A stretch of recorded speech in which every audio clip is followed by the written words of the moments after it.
Germany's decision to adopt the Patria 6x6 under the multinational CAVS framework has opened a fresh rift between Berlin and influential state politicians who want the army to buy only German-made armored personnel carriers, even at a premium.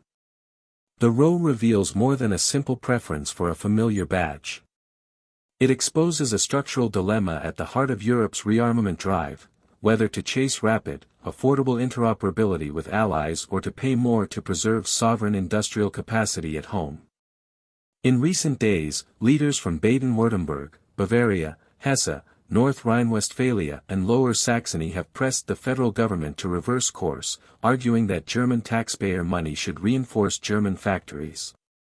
The pressure campaign, sparked by the choice of Finland's Patria 6x6 to replace the decades-old Fuchs fleet, is turning procurement into a test of political nerve and economic philosophy. For Berlin, the calculus that favored Patria was straightforward. The TPz-1 Fuchs entered service in 1979 and, despite iterative upgrades and a broad family of variants, the platform has reached the limits of incremental modernization. With 359 vehicles in service and more specialized versions beyond that figure, sustainment is growing harder and more expensive. Rheinmetall's follow-on Fuchs 2, pitched not only as an APC but as a basis for reconnaissance and self-propelled mortar rolls, promised continuity and domestic content. It also promised a bill that program managers repeatedly found impossible to justify. By contrast, the Patria 6x6 comes with a lower sticker price, a mature production line, and the political advantage of being embedded in the Common Armored Vehicle System initiative, which already links multiple European partners around common architecture and logistics. The compromise at the core of Germany's plan is localization. The Patria 6x6 selected for the Bundeswehr is not to be imported off the shelf and dropped into service, but built with substantial participation from German industry. That approach concedes the platform's foreign origin while attempting to keep a meaningful slice of value, jobs, and know-how inside national borders. Supporters insist this hybrid model will deliver the best of both worlds, faster fielding and lower unit costs than the Fuchs 2 could offer, coupled with a stable workload for German suppliers and depots. The same playbook is visible in other European procurements as governments try to expand capacity quickly without abandoning domestic ecosystems developed over decades. State politicians, however, view localization as an unsatisfactory half-measure. Their argument blends hard-nosed economics with strategic anxieties. If Germany outsources the design and intellectual property of core land systems, they warn, it will gradually erode the country's ability to surge production in a crisis and to control upgrades over the life of the vehicle. They also stress the second-order effects: apprentices trained, machine tools purchased, sub-tier suppliers kept afloat, and regional clusters preserved.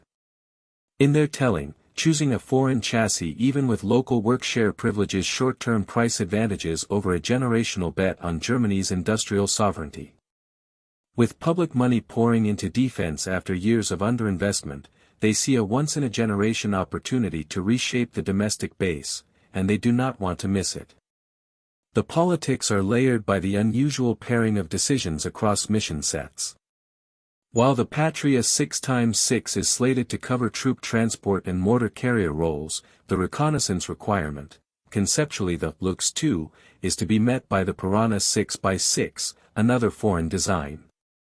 From the standpoint of fleet commonality, this bifurcation is awkward. Two separate families of vehicles imply more training syllabi, broader spares inventories, and parallel upgrade paths. Yet the pattern points to a simpler underlying truth: once German-designed alternatives priced themselves out of contention, the Ministry of Defense moved to the most cost-effective solutions that could be delivered at speed, even if that meant mixing vendors. Critics seize on this as proof that Germany is being boxed out of its own market by economics, not engineering. That claim lands because the Fuchs 2 did not fail on performance. By all accounts it offered capability growth and a credible path to replace aging hulls. Its downfall was total ownership cost at a moment when European capitals are ordering in volume and timelines are compressed by war on the continent's eastern flank.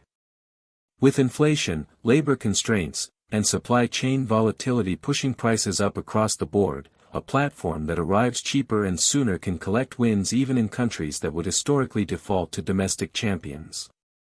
The CAVS framework amplifies those advantages by promising shared logistics, common training packages, and future upgrade synchronization across participating nations, which spreads costs and de-risks sustainment. Still, the question of control cannot be waved away with spreadsheets. German lawmakers remember past episodes in which foreign IP ceilings limited national freedom to modify systems or to export them to preferred partners. Localization agreements can mitigate those frictions, but not always eliminate them. The state's intervention therefore doubles as a demand for stronger guarantees, deeper technology transfer, binding commitments on local content, and explicit provisions for German-led upgrades over the vehicle's life. In their view, if the federal government insists on a foreign-based vehicle, it should at least extract conditions that edge the program closer to a de facto German product over time. For the federal government, every concession has to be balanced against the calendar. The Bundeswehr's readiness demands are immediate, and the legacy Fuchs fleet will not get younger. Delays to revisit industrial policy goals or to recompete requirements would ripple across training pipelines and unit conversions. The promise of CAVS is not merely lower price, but predictability, fixed configurations, shared spare part bins, and plug-and-play mission kits that can be fielded without bespoke integration work. The more Berlin customizes for industrial policy reasons, the less it benefits from that predictability. Procurement officials thus find themselves defending not just a platform but a philosophy: standardize where possible, customize only where operationally essential. The employment dimension, however, remains politically potent. Armor programs pay mortgages, sponsor vocational programs, and anchor regional economies in places far from Berlin. State-level leaders are close to those constituencies and can translate abstract choices into tangible numbers on factory floors. That is why their campaign is unlikely to fade quickly. Even if the Patria 6x6 proceeds, expect calls to map an industrial expansion plan around it, more German suppliers on subsystems, domestic assembly lines with multi-year horizons, and commitments to export support that keep the lines hot. In parallel, advocates for a German-design successor will argue that today's stopgap should not foreclose future national designs once budget and tempo pressures ease. Germany's selection of the Piranha 6x6 for reconnaissance adds a further twist. It suggests that cost discipline now trumps fleet purity and that Berlin is willing to accept heterogeneity as the price of timeliness.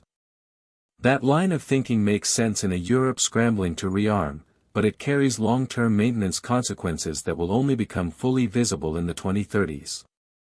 Whether the Bundeswehr can harmonize training and sustainment across 2, 4 and 6x6 families while squeezing meaningful localization into both will define the real cost of today's decisions. The broader European context looms over the debate.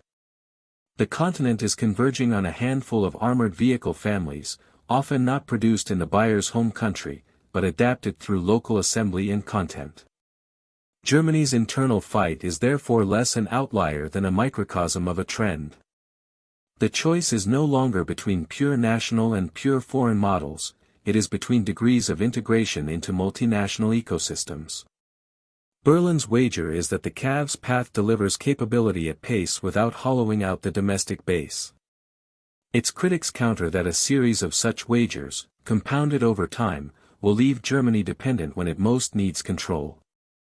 In the end, the dispute is not about whether Patria or Piranha are good enough, few argue they are not, but about who shapes and owns the future of German land systems.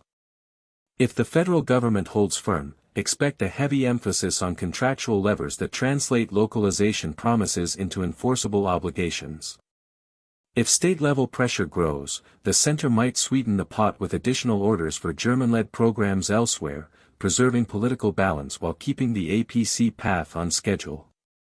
Either way, the row has clarified the stakes. Germany is deciding not just what to drive, but what kind of defense economy it wants to build for the next generation.